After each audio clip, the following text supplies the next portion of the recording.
Welcome back, Valverdeans. Is that a word? I guess it is. It is now. It is now. Welcome back to another enthralling, exciting, and often diversionary episode of Troping Mechanism, the show in which we discuss tropes of a particular film genre, era, and a third thing, and work out where they came from and try and pin down sort of what they mean and why they're there and if they've gone away or if they still exist. Today, discussing with me today's trope of the day is Mr. Richard Jackson, inventor of the square circle. That's right, yeah, which I sold to the Scottish Sausage Board. To much success. Fantastic. Today, our trope of the title of our tropes, we're discussing two tropes today, but they kind of intermingle. It is beeping bombs and quiet copters. And I suppose what I mean by this, and yes, I have examples, but it's that trope of where things like with a bomb, it's the what would you call it? I suppose it's the diegetic sound of said thing being only audible when said thing is in shot. So the bomb that's been hidden that no one knows about, suddenly when the character discovers it, is beeping and has a bloody great timer. It's kind of redundant operator feedback. It's exactly. Like you're going to leave it somewhere and it's supposed to be hidden because it's a bomb. Yeah. So probably don't have... So the thing is, it's like a fucking massive digital display or an alarm clock.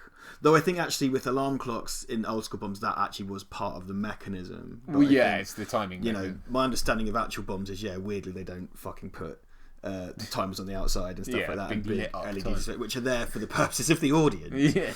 One example of this kind of turned on its head and repurposes a visual storytelling thing, which I think works really well, is in Die Hard with a Vengeance, when there's the fake bomb in the high school.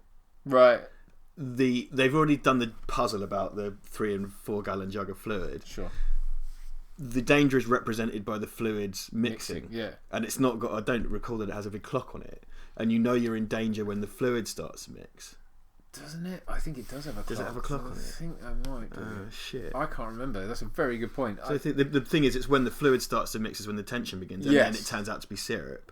Yeah. So I suppose, if it's not quite as good if it has a clock on it, but it's still like that's when... There's a visual representation. Because the thing goes down, and bless him, the bomb guy thinks he's just going to go out with the bomb. He's like, well, I'm fucked, and then it turns out to be like syrup. Yeah. But it's a nice visual representation where it kind of drips down instead of just like beep, beep, beep. And, you're trying to hide it. Why is it beeping? Well, but that's the point, isn't it? It's stealthy until it doesn't need to be anymore for the audience. Yeah. To have that beeping, I don't understand why they feel the need to put the audible thing in there. Because I suppose it's that tension creation thing as well, but it's like you don't need that if it's got a big bright lit up. Well, here's an example. As I said, I'm watching 24 with my wife at the moment, and we're on season 4 or something. So there's an example of them doing this and doing it well as well. So in season 2, there's a whole plot about getting a nuclear weapon.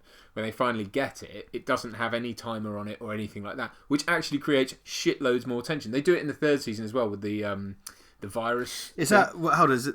Sorry, were you talking about season 2? Season 2 and 3. Yeah. So because I watched up to season 2, so like Xander Berkeley goes out in the plane with the bomb in the plane. But well, if you haven't seen it, it was spoiled Die Hard with a Vengeance as well. So.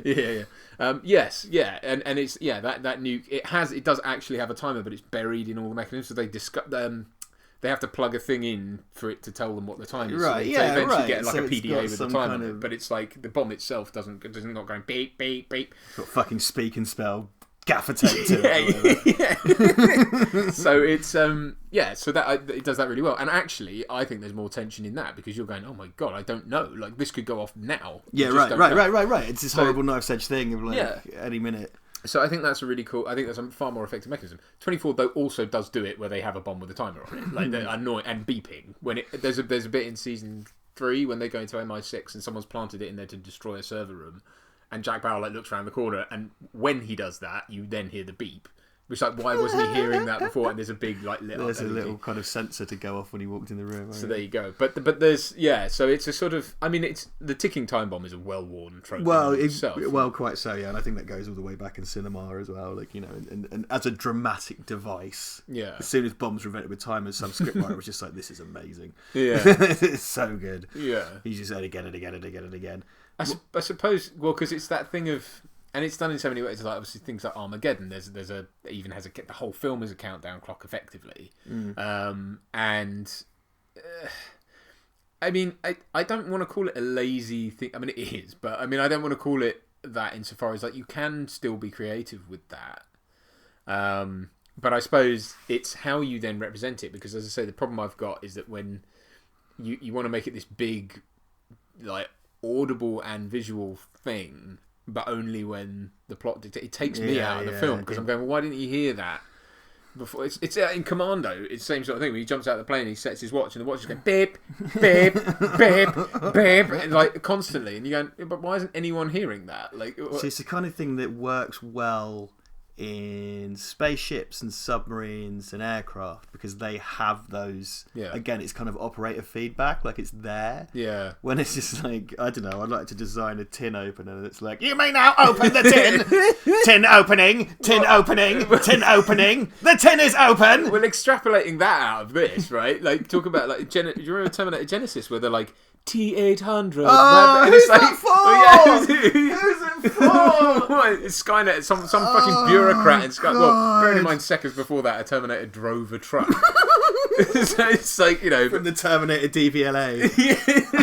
Oh, it's just we talked about it before, Terminator Salvation and the fucking desk and that and the offices for the Terminators. But yeah, it goes like, the T-800, Arnold Schwarzenegger 1 is coming out of the fridge. The fridge is closed. The time machine has been turned on. The time machine is working. What? Who's this for? It's like you're a centralised intelligence. Who's listening? You're telling yourself. You're just really egotistical, like Skynet had dreams of being a fucking radio DJ and just like keeps talking to itself. Good morning, no one, because you're all Good morning, apocalypse. It's like, evil plan hatching. Robot being designed. Warm liquid goo phase. It's to be using that as a, you know what I mean? It in is a fifth film in a franchise, doing a thing you know that we know happens. Well, that is a good example, particularly Terminator Genesis, of the creators of that film assuming you're a moron. And again, often redundant operator feedback is exactly that. It's designed because they think you're a fucking idiot, and there are so many better ways to do it. And like, it's something that I suppose so Star Trek and its technobabble kind of does, in that it's designed to create tension and stuff, and it's it's literally a ticking time bomb in a lot of cases. But and also it kind of overwrites the sort of real life mundanity of these things. I think that's what the root of it is because a bomb is a grey box and you have to hook something up to get a time, not get a time, or it's got a mechanical clock because it's a primitive device, and that's not really interesting to look at.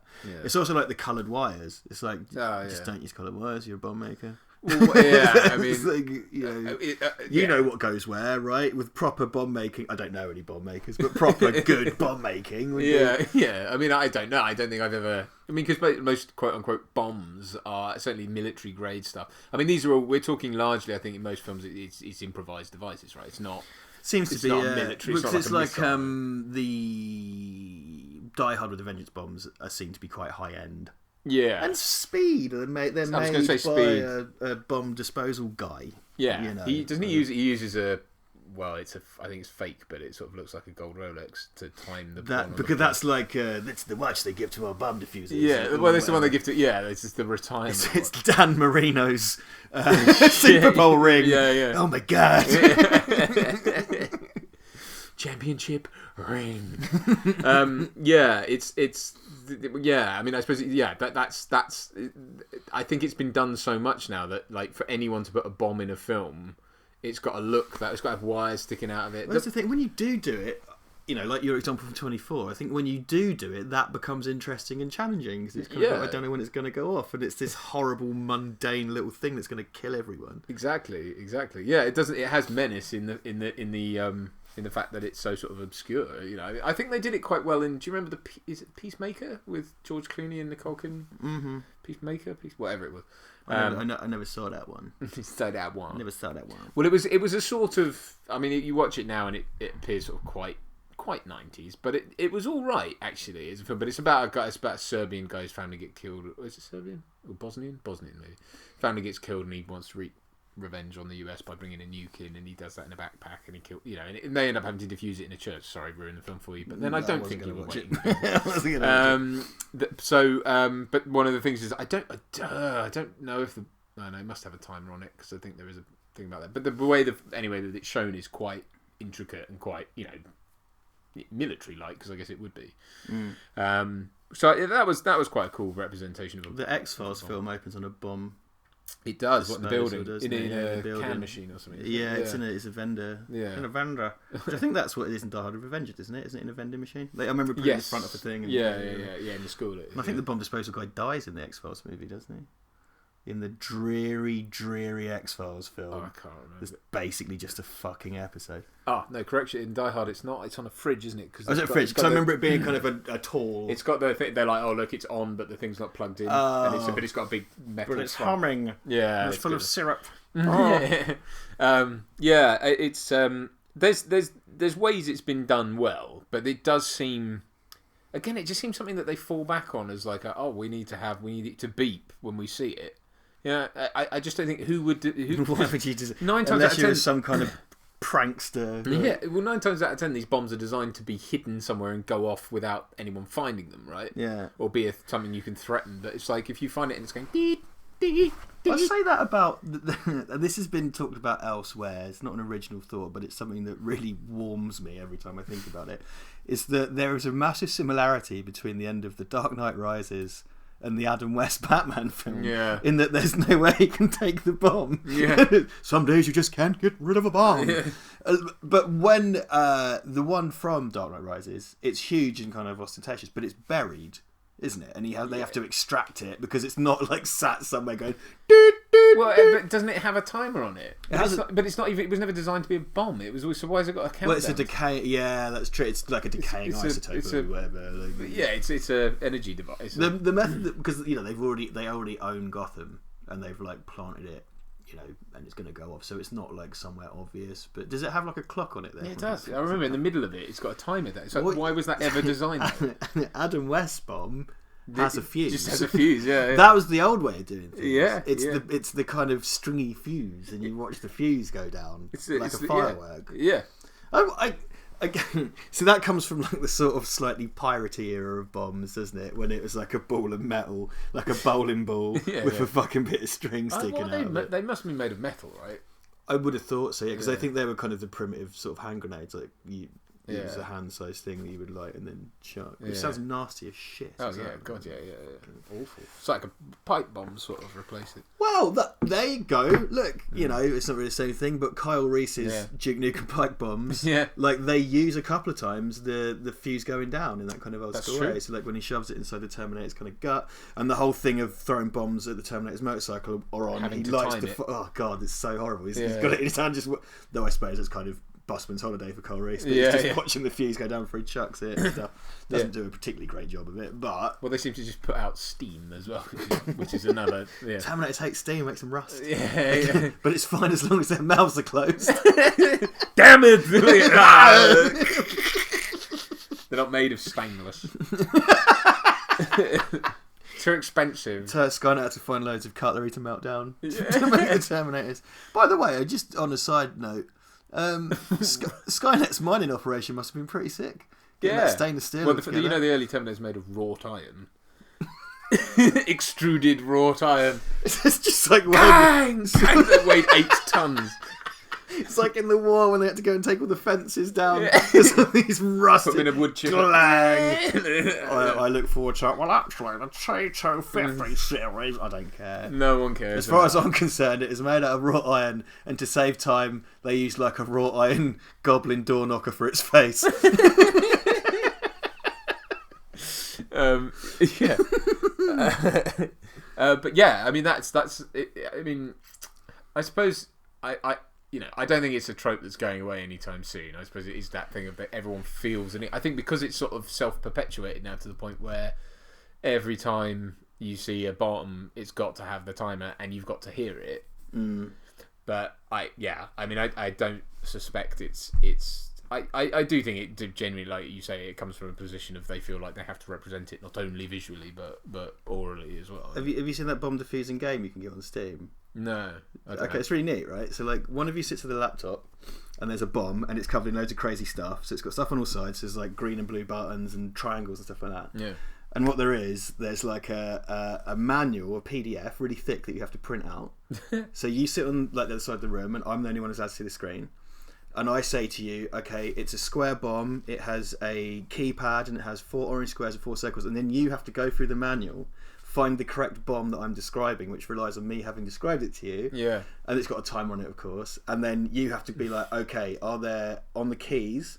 Are there numbers, letters, or the following symbols? And then you have to be like, okay, you have to press the smiley face, and then the X, then you have to click. Okay. And it's just That's really cool. It's really cool because it takes you out of the normal game experience because you're sat there on the laptop or whatever, and I'm on the other side of the room with a book. Yeah. And it all hinges on our communication. Yeah. And there's a timer, and the tension is there for. I like things like that because I think it's similar to I watched there's a YouTube channel called, I think it's called Pilot Joe or whatever. I've for some reason got really obsessed with like pilot. I didn't realise that basically these pilots who've started YouTube channels are really interesting because they talk obviously about planes and stuff. But one of the things he did was he put a friend of his in a flight simulator and tried to see if he could talk her through landing the plane. So because it's that whole thing of like, can a passenger land a plane? That's another great film. Yeah.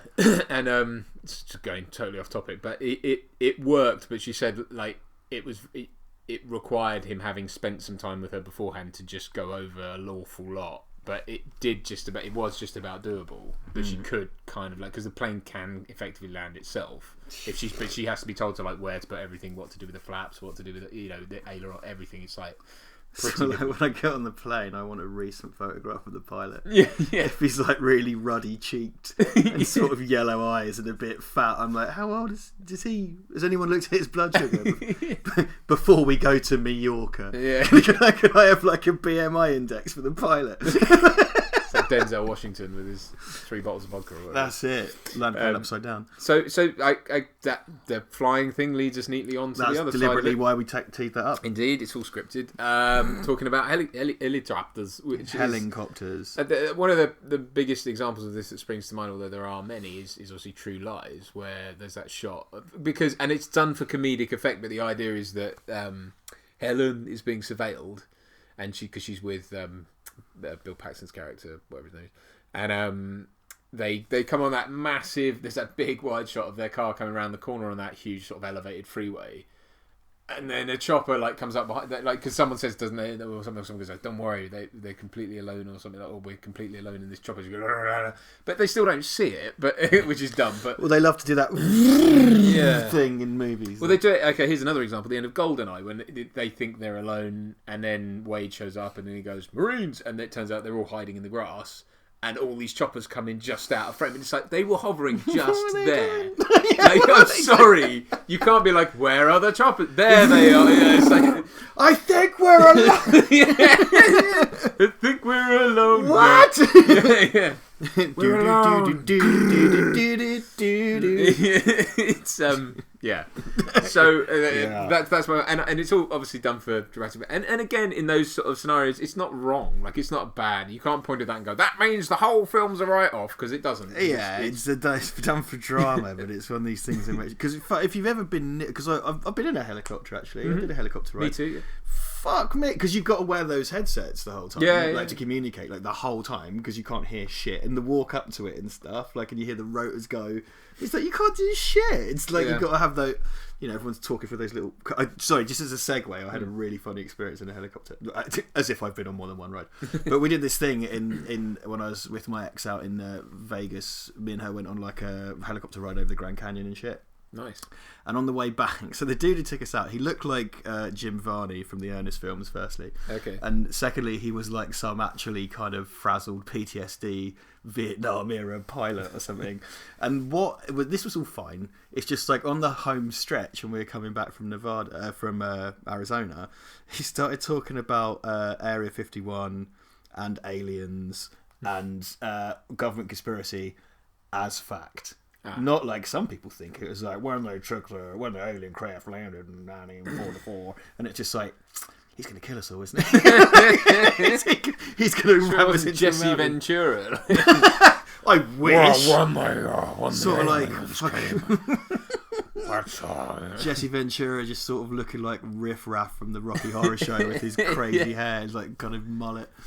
Sidebar, but that was quite funny because I honestly thought he was just going to ram us into the side of a mountain or something. It's just like, this guy's fucking mental. We have to kill the aliens. They're inside our heads. Yeah.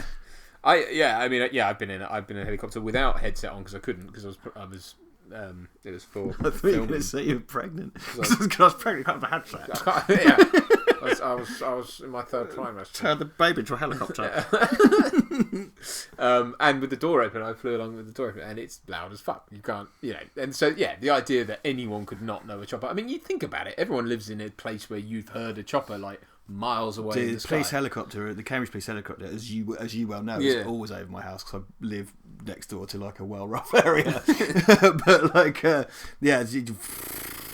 Dude, I was filming a corporate yesterday and we were doing interviews outside at the Olympia, and I had to stop a couple of times because like helicopters come over and ruin my take. Because we're filming rolling audio as well. Scenes totally wrecked. I've filmed for the Hatton Garden job that never made it into the film.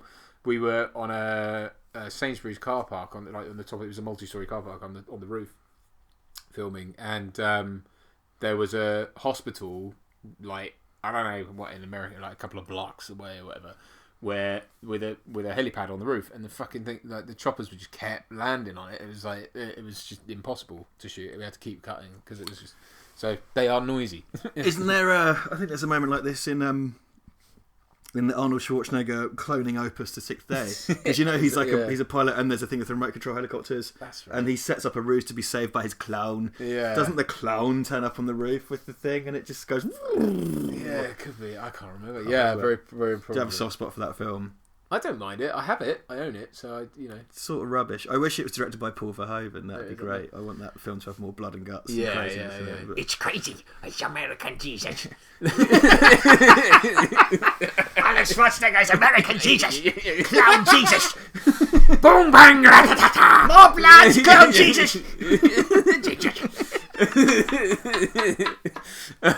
It's Paul Verhoeven, guys. She likes American Jesus. Yeah, he's the only angry Dutchman. I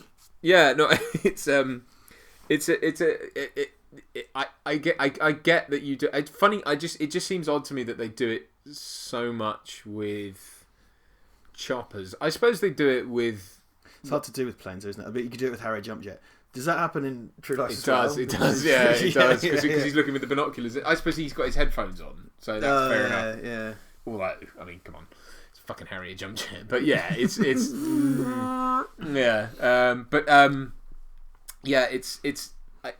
sort of done with trucks as well. Like if you need your there's that's a fucking trope that we're just about to inject into this as well. But which is that sort of Final Destination thing of like someone's just can't take it anymore and backing into traffic and then it's taken out by a truck that no one saw. I saw a great supercut of people being hit by cars, like from movies. YouTube. It's the one from Meet Joe Black. It's phenomenal. The classic. It's like Pong. It doesn't. It's just. It's got legs that won't quit. That one. It just keeps boing boing boing. There's the one that I like the film, but the way it's done isn't so great in The Machinist. Have you seen that? It's sort of really awkwardly like it's a bit ropily. There's a great one in Zack Snyder's Dawn of the Dead where her neighbour comes out with a gun at the very beginning, and I think it's an ambulance that takes him out, but it's a great like it just comes from nowhere. Also as well, this is another thing, right? The person in the truck always honks their horn as they hit the victim. It's like dang, dang. It's like fucking hell, mate. Like what's going on? Well, there was always there's that. It must be a stock sound effect thing where they do with the sort of Doppler effect, where it's like no. Whenever something goes past, it's like. There's something about, just because there's such like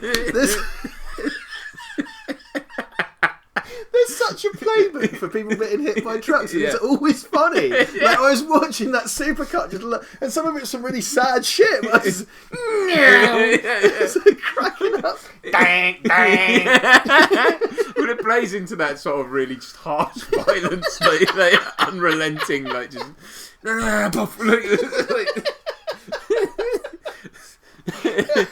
From silent choppers to that. I'm sure it wouldn't be the case, but I'm worried that if I was just out somewhere and someone got hit by a truck, I'd laugh because I'm so conditioned by these. Bang, bang. But the thing is, as well, is it requires like where it tends to put the audience. I mean, the True Lies one's not a great example because it was quite a wide shot. Some of these are wide shots, but like quite often with that, for example, it puts the sort of framing is very tight because obviously you have to have the unexpected truck come from nowhere. Yeah, right. But it's sort of like no one walks around like this, like with their hands, covering their eyes. Well, it has created that thing now of when people walk out into roads and there's a tight shot of the road. It's like, well, that person's going to be hit by a truck. Yeah, exactly. A silent truck. Yeah. As soon as it comes into frame. If they just made it a Prius, then that would make sense, right? Fucking hit by an Uber driver. Yeah. Always in the fucking Prius, man. Who speeds off and runs out of battery. Plugs himself in, runs someone over. Got hit by a Tesla or something. But that's an ignominious way to die. I don't want to be hit by a Tesla. Yeah. I want to be hit by something that's killing the environment as well. I know. I want to get hit by something like prestigious, like a Rolls Royce or something. I've always thought like it would be very unpleasant, but if I was going to die in a comedy way, I'd like to be unexpectedly crushed by a grand piano. Just because I've watched enough Looney Tunes cartoons to know that's always funny. Clang! It's got to make that noise. But that would be think of the resulting mess. That's even better. That's horrible. The fact that I've caused someone a grotesque inconvenience is even better than the noise. Yeah. Clang! Mixture of Jackson and Steinway all over the fucking... That classy mix everyone's always wanted. Yeah. Talking about outlandish deaths, I just also... I can't remember how I got into this conversation with someone, but we were talking about, like, wouldn't it be funny if you were at, like, a track and field demonstration and just got accidentally javelined? Kind of like in Chronicle, right? Where the guy, doesn't he do that to someone and like gets like, gets like, he's like just stuck like in with a... I think if it got multiple people, if it was like some... Because the thing is, these are all horrible, but I think if there's an element of slapstick, it's all right. I think one person getting javelined is grotesque and awful. I think 5 people getting javelined is quite funny. Like if they're all standing in a line and it just goes all the way through. Dude. Well... I think that about wraps it up. What a way to end. From silent bombs and choppers to javelins. But we have covered it all. I did once tell my friend when we went ziplining on holiday, he's really scared of heights, and I told him that the bottom of the valley was the National Rusty Javelin Museum. Didn't we have a thing about that? Oh, I think that might have come up on a podcast somewhere, right? About was Rusty it Spider-Man? I want to say something to do with Spider-Man, like falling on Rusty Javelin. The Javelin Museum. It's the Javelin Museum. The National Rusty Javelin. It's free. Museums in this country are free. That's right. You can only access it by a slide. It's in an arena covered in banana skins, and you have to slide in. It's free. It's free. You get your free tetanus shot. They're all set up outside. It's like angles. It's like, oh yeah, all of our displays are at a 45-degree angle. What was that in relation to now? That's going to bug me now. I can't remember what. Oh man, yeah, some kind of some sort of silly. I've had an internal running joke about rusty javelins for a really long time. I just think it's the funniest thing. But there you go. There we are. Well, yeah. So, thank you if you've made it this far. All 3 of you that have sat there like the kind of law of entropy on this podcast is so much decay. Like it's just like Bruce Wayne's clean energy program. We have decayed to the point of explosion. So thank you for joining us. We hope that you will again. Probably won't after this debacle. But we look forward to seeing you on the next episode of Troping Mechanism, where we'll be discussing more silly nonsense and laughing about it uproariously. We look forward to it, and we'll see you then. Thank you very much. Goodbye. Bye.